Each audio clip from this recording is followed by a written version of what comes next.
Welcome, you curious minds, to another deep dive. Today, we're dissecting a really brilliant case study in language acquisition. It's an intermediate level English learning resource called BBQ English, Social Phrases and Phrasal Verbs. Our mission isn't just reviewing it, though. We want to uncover the kind of universal teaching principles behind it. The clever ways resources like this can help you gain confidence in real-life social English.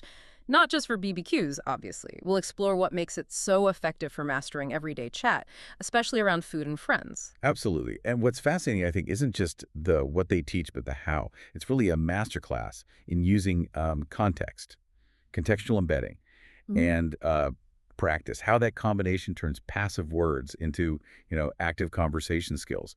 The real takeaway here is understanding why it works so well and how you might apply that to learning pretty much anything. Okay, yeah, let's unpack that. So, the whole learning experience in BBQ English, it's set during a backyard BBQ. Now, some might think, well, isn't that a bit too specific? Does focusing so tightly limit how useful the language is later? What's your take? Is it actually more effective, or maybe are there downsides? That's a really good question to kick off with. And yeah, okay, on the surface, maybe it seems limiting, but actually it unlocks some serious learning power. By setting it at a BBQ, you immediately get this natural kind of low-pressure vibe. And that really reduces what we sometimes call cognitive load. Cognitive load, right, like how much brain power you're using. Exactly. Think about it. You're not wrestling with understanding a totally new cultural situation and new words at the same time. The BBQ is familiar, right? So your brain can focus almost completely on the language itself. You're learning by, well, basically eavesdropping on a realistic chat. There's Alex hosting and Sarah who sort of explains things for you, the learner.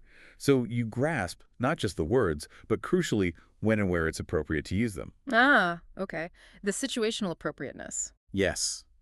It moves you past just knowing the theory into actually applying it, almost without thinking too hard. It feels less like study, more like just listening in, which is great for memory, really sticky. That makes total sense. So it's not just learn these BBQ phrases, it's more like immersing yourself in a relatable scene lowers the mental barriers and lets you focus on the language because the situation is already familiar. It uses what you already know about parties. Precisely. It leverages your existing knowledge, your schemas about how the world works, the basic script for a party, invites, hellos, food, chat, saying goodbye. Putting new language onto that familiar framework makes it much easier to, well, integrate and remember. It's a basic principle, really. Learn it in context, you'll remember it in context. Okay, got it. So one of the first things they cover is invitations, inviting people politely. That first step is so important, isn't it? Getting the tone right in another language can be, well, surprisingly tricky. Can you give us a couple of examples of the invitation phrases they use in BBQ English? And maybe more importantly, how does it actually help you remember them? Sure. Yeah, they focus on really practical, everyday ways to invite someone. Things like, would you like to come to a BBQ this Saturday? Very standard, very useful. Or the more casual, friendly, bring a friend if you'd like. Right. But the effective part isn't just listing them. That's key. You hear Alex actually saying these phrases to guests in the dialogue. Then Sarah, the other voice, might pop in with a quick explanation, maybe highlighting the politeness level. So you get this repeated exposure, but it's within a natural conversation flow. So you hear the rhythm, the intonation, too. Exactly. You absorb the whole package, the words, the tune, the politeness, all embedded in the situation. It's that contextual embedding again. You hear it used for real, so your brain connects the phrase directly to the purpose. You learn them as chunks of speech ready to go, instead of trying to build sentences from scratch with grammar rules. Yeah, hearing it in action, not just reading it, builds that muscle memory for speaking. Okay, so guests arrive. Then, inevitably, food. Food's usually a big part of gatherings. What about talking about food, describing what's available, offering it to people? What phrases or words does the resource give you there? Oh, this is where the practicality really shines. You get phrases you can use immediately. Things like, we've got burgers, hot dogs, and grilled veggies. Just simple descriptions. Or the polite offer, like, do you want some lemonade? And it's not just the food names, though those are there too. It cleverly includes specific, useful vocabulary around the food. Words like grill, buns, condiments, even marinade. Ah, so the related stuff, too. Yes, because that's how people really talk, isn't it? Yeah. The usefulness is incredibly high. You're not just learning random food words, you're learning how to talk about food socially. how to offer it, describe it. It gives you the words and the structures to actually join in that part of the conversation. Yeah. Be able to confidently ask, want some lemonade? Or mention the grilled veggies. That lets you participate right away. Yeah, instantly useful. And adding those cooking terms like grill or marinade adds like another layer of realness. You can talk about the process too. It's about building this whole vocabulary world around a theme. Much better than just memorizing lists. Okay, now for something that gets, well, really interesting for a lot of English learners, phrasal verbs, they are notoriously tricky, aren't they? The meaning isn't always obvious from the parts. Look up doesn't mean look up necessarily. They're everywhere in casual chat, but such a headache sometimes. How does BBQ English handle this? What phrasal verbs does it highlight? You absolutely hit on a key point there. Phrasal verbs are, yeah, a major hurdle. Yeah. Because trying to figure them out word by word often just doesn't work. Like your lookup example. The clever thing BBQ English does is ground these quite abstract bits of language in very concrete actions. Actions happening right there at the BBQ. Okay, how So, so? well, you don't just learn run out of means to finish your supply. You hear Alex say something like, oh no, we ran out of ketchup, while he's literally standing by the food table at the BBQ. Ah, right, so you get a mental image. Exactly.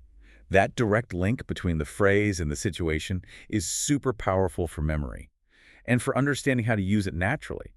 The meaning becomes clear and memorable because of the picture it paints.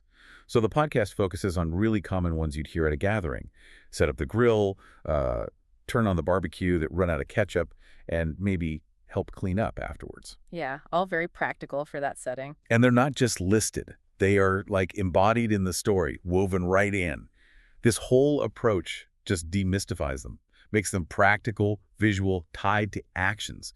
You start thinking of them as just normal parts of conversation, not these scary grammar items you have to conquer. Situational embodiment, you could call it. Seeing it happen. That's a great way to put it. Seeing the language in action, it makes a huge difference compared to learning them in isolation. I remember trying to learn French verbs for putting on clothes versus turning on lights confusing.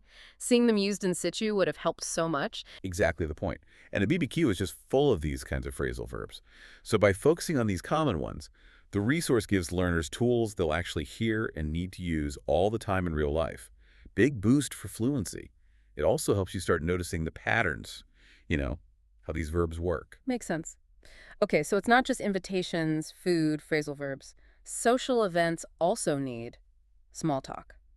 That conversational glue, right? What about that? Does the resource give examples? And maybe more importantly, how does it push you, the listener, beyond just understanding? How does it encourage active practice, actually speaking? Yeah, small talk is vital for just feeling comfortable socially. You get those useful little phrases like, thanks for coming, or the food smells great. Oh yeah, complimenting the food. Always good. Or, it's a perfect day for a BBQ. Simple, positive comments. But as you said, the deeper thing here is moving from passive understanding to active speaking.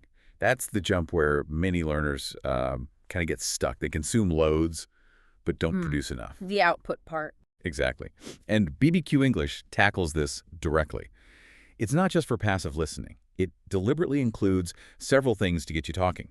First, the dialogue itself is pretty clear, moderately paced, easy to follow. Then you have Sarah giving those vocabulary explanations, always with context. There's the specific focus on phrasal verbs we talked about. But crucially, and this is like the magic for building confidence, it tells you to repeat the phrases out loud. Actually say them. Yes, a simple step, but so many people learning on their own just skip it. And even better, it includes a mini speaking challenge.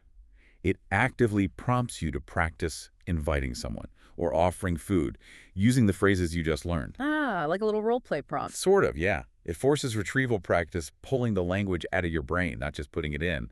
And it supports the output hypothesis, the idea that actually trying to produce the language, even just talking to yourself, dramatically helps you remember and use it later. Yeah. That kind of active engagement is just essential for making the learning stick and building real fluency. So it's not enough to just hear it, you have to do something with it right away. That immediate application, even if it's just practice by yourself, must really boost confidence for using it later. Absolutely. That speaking challenge, even solo, it simulates a real interaction in a safe way. This kind of guided practice, even small bits, prepares you for spontaneous real-life moments. It shifts you from just being in the audience of the language to being an active participant in learning it. It proves that, deliberate practice in a low-stakes setting really helps for high-stakes performance later. Right. So, wrapping this up, what does this deep dive really tell us? It seems like resources like BBQ English aren't just teaching vocabulary lists. They show a clear, effective way to build real confidence for communicating socially. By grounding everything in a relatable, kind of fun scenario, giving specific phrases for common situations, and tackling tricky bits like phrasal verbs in context, it creates this immersive, effective learning space. It's about giving you the ability to actually use the words naturally. That's the core takeaway, I think. The sheer power of scenario-based learning when you combine it with active guided practice. It's all about bridging that gap, that sometimes huge gap, between knowing about English, the rules and words, and actually knowing how to use it confidently, naturally. The BBQ setting makes abstract language feel concrete and usable, but the principles behind it, they apply everywhere. Okay, so here's a final thought for you, our listeners, to maybe chew on. If just listening to and crucially interacting with a natural conversation about a BBQ can teach you so much about social English, how could you maybe apply this idea, the scenario immersion and active output idea, apply it to other things you're trying to get better at, maybe a job interview or negotiating, even just explaining something complex to a friend? What kind of unexpected deep dives could you maybe create for yourself simply by observing real-world scenarios and then deliberately practicing within them? What would your learning BBQ look like?